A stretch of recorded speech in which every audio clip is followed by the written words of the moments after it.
شروع کریں بسم اللہ. اور سوال ان کے ہے. چلو بسم اللہ. الحمدللہ. کن کے سوال ہیں؟ جی یہ ہمارے سنی بھائی ہیں، بریلوی ہیں. جی جی جی بسم اللہ. جی کیا اللہ نے شیطان سے پستر کوئی چیز بنائی ہے؟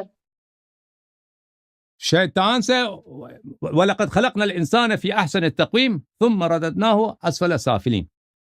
جو انسان دین سے پھر جاتا ہے اور اہل بیت علیہ السلام کی دشمنی اور رسول صلی اللہ علیہ وسلم کی دشمنی اور غداری اس کو نصیب ہوتی ہے تو وہ شیطان سے بھی گری ہوئی ہے. جہنم میں ایسے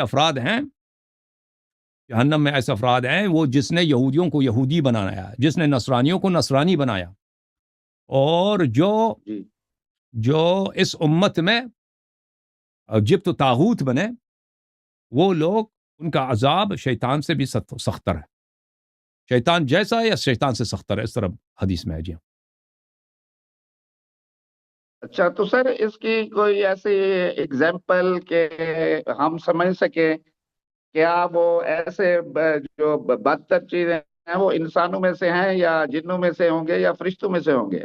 اگر وہ انسانوں میں سے وہ انسانوں میں سے تو وہ انسانوں میں سے جس نے یہودیوں کو یہودی بنایا نا، اور جس نے نصرانیوں کو نصرانی بنایا، یعنی جس نے حضرت موسیٰ علیہ السلام کی شریعت کو چینج کیا، جس نے حضرت عیسیٰ علیہ السلام کی شریعت کو چینج کیا، اور جس نے نبی صلی اللہ علیہ وسلم کے بعد اس دین کو چینج کیا، وہ لوگ انسان تھے، وہ کوئی جن نہیں تھے.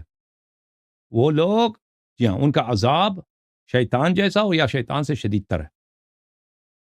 جی ہاں، وہ کسی نبی کے زمانے میں ہوں، جیسے کوئی مشہور ہے سامری وغیرہ ہو گئے، بتا دیا اس سے زیادہ کھول نہیں سکتے. جی جو آپ نے سنا نہیں، اس سے زیادہ کھول نہیں سکتے.